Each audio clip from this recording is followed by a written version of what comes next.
Imagine you are 4-year-old John at his cousin's birthday party. Now, unfortunately, John's aunt hasn't learned the art of geometrical precision when it comes to cake cutting. So the stage is set as John is presented with a plate on which there are some small pieces, some bigger pieces, and one magnificent piece of chocolate birthday cake. Now, most of you will know, for most 4-year-olds, there's a predictable logic when it comes to chocolate. Yeah?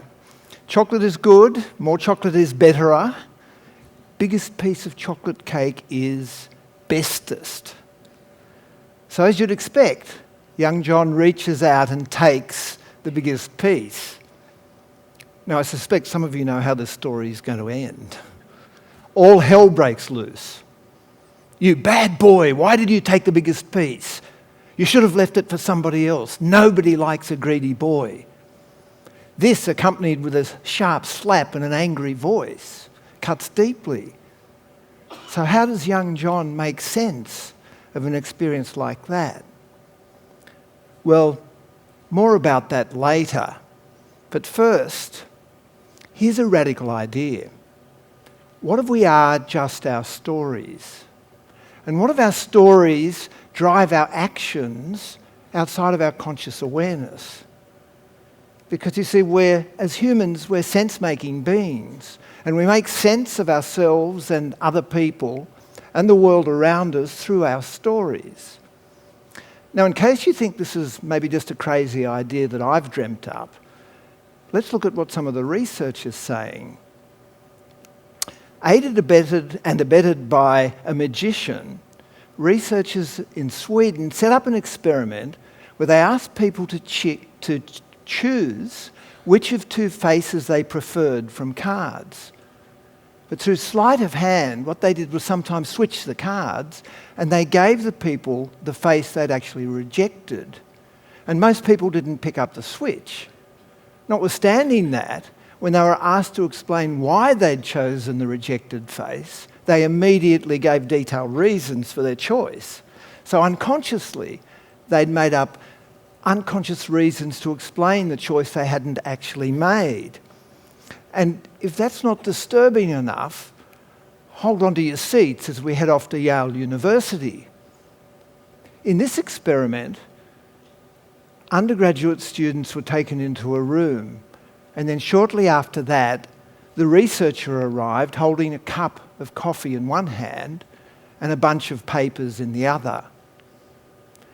The students were then given a detailed description of a person and asked to assess their character. But of course, there was a trick. Half the students were given a warm cup of coffee, and the other half were given a cold cup of coffee. And here's what happened. The ones who'd been given the warm cup judged the character of the person they were assessing to be way more kind and caring than did those who had just held the cold cup.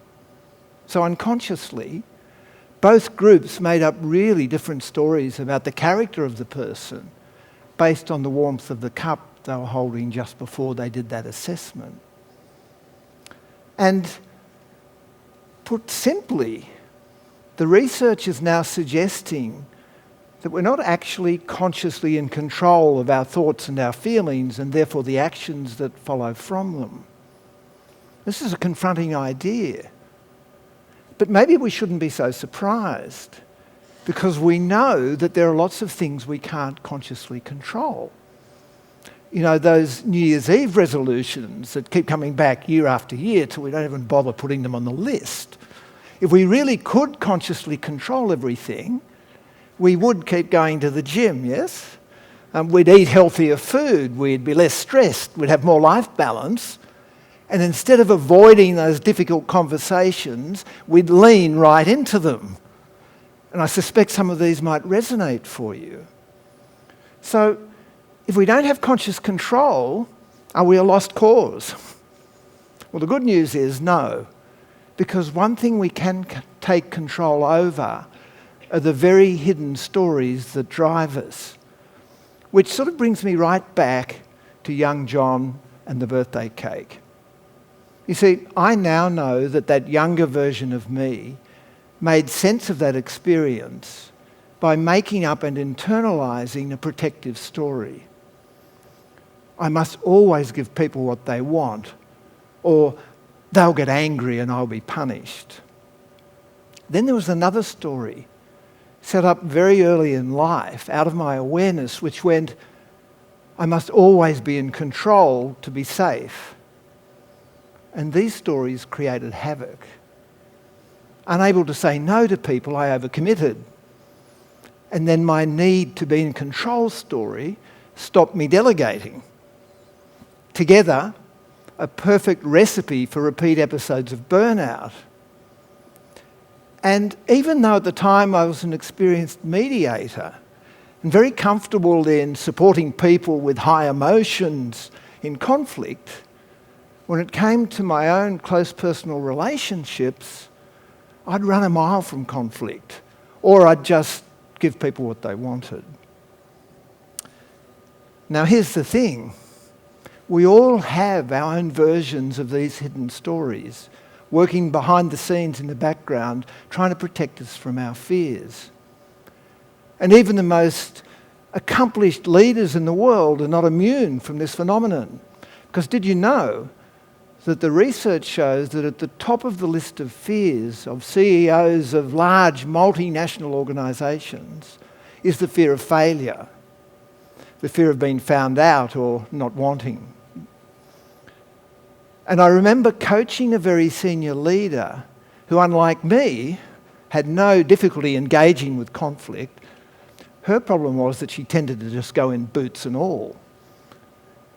And she was speechless, shortly followed by tears of relief when her hidden story surfaced, because it went, unless I'm always large and loud, I'll be invisible.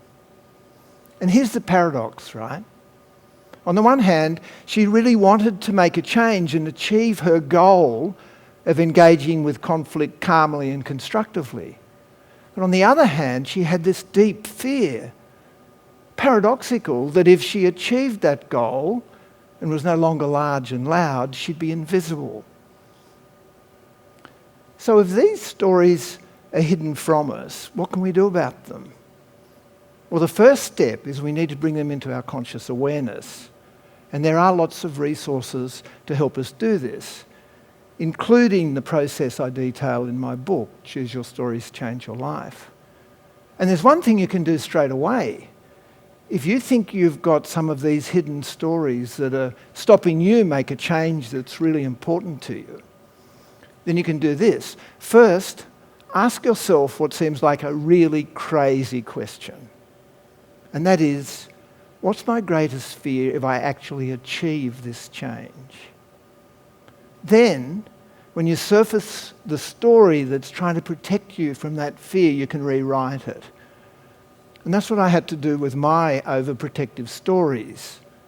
I had to create new ones, and the stories went, I can say no to people, and even if they get upset or angry, I can cope with that. And I don't always have to be in control to be safe. And it wasn't until I wrote those new stories that I was able to shift the burnout pattern. And now I want to shift us to a bigger picture.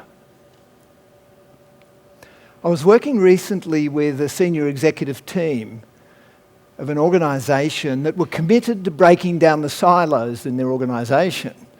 In fact, they'd been committed to that for a very long time. And I can hear some knowing laughs about that for those who work in silos in organisations. And you see, each year they'd put hand on heart and they would repeat their commitment and nothing changed. The silos continued. And it wasn't until we were exploring some of their individual and collective fears about what would happen if the silos actually broke down that we had a breakthrough. Fears that individually they would lose their power and authority, and fears that if they made sacrifices in their business unit for the sake of the whole organisation, they would lose the trust and respect of their own people. And I now want to expand our perspective even further, because if our stories are so powerful in our relationships and in small groups, what's the impact of our collective stories on our humanity? And I want to start by taking a step back in history. You see, in the 1950s, I grew up near a small country town, and the population of that town was mostly people of white Anglo-Saxon origin. And without being aware of it, as I grew up, I inherited a number of really unhelpful stereotype stories. Stories about gender and sexuality, about race and disabilities. And amongst the most impactful of those stories were the stories about Indigenous Australians. Aboriginals are lazy and dishonest. They can't be trusted. Whatever you do, don't go near them. So of course I didn't trust them, and I didn't go near them. Now here's the tricky bit. When a story about ourselves is too painful to own, we unconsciously project it onto others to carry it around for us. It becomes our shadow. And that's really problematic. And that's what happened to me with my inherited stories. Too painful to own, they became part of my shadow. And it wasn't until I became aware of them and could bring them into the light that I was able to change them.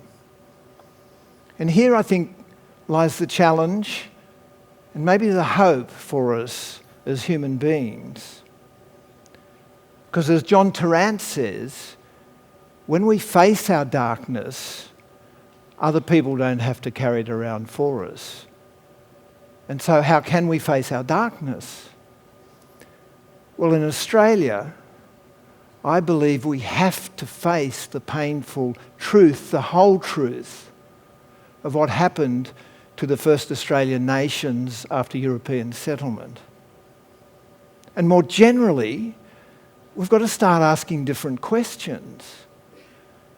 Questions like, what stories are we telling about them? How might they be our shadow? And what stories can we create that connect our stories with theirs and their stories with ours? Because if we don't, we're going to continue to see and describe each other through simplistic, one-dimensional label stories. Labels like black, white, Muslim, Christian, gay, straight, disabled.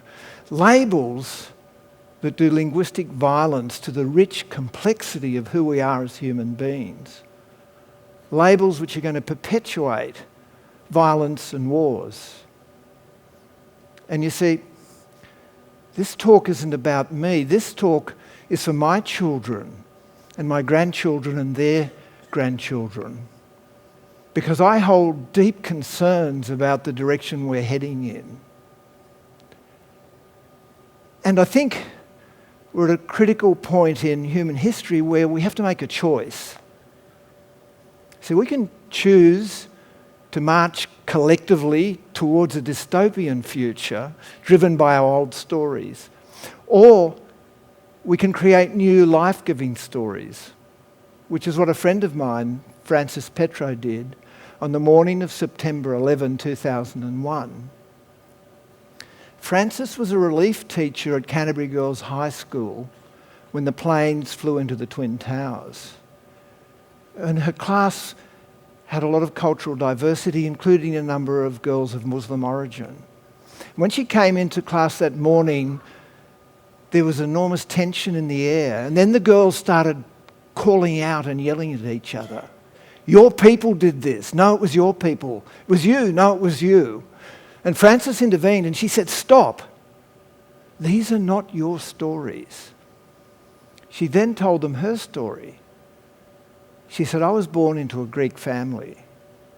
And my family stories were about how bad and hateful the Turkish people were. And in fact, I was told that my grandfather's sister had had her breasts cut off by Turkish people. She said, but then when I was at university, my closest friend was a Turkish girl. And it was then I realised that my stories didn't have to be my family stories. And then she paused and she said to the girls, turn and point to the girl that you really actually hate. And there was silence, broken by tears and hugs. Now, I believe that if every teacher and parent and leader had been able to do what Francis did on that morning, we'd have a different world today. And if we want a better world for future generations, then in our moments of fear and anger and pain, we've got to stop and ask ourselves, whose stories will we choose to live?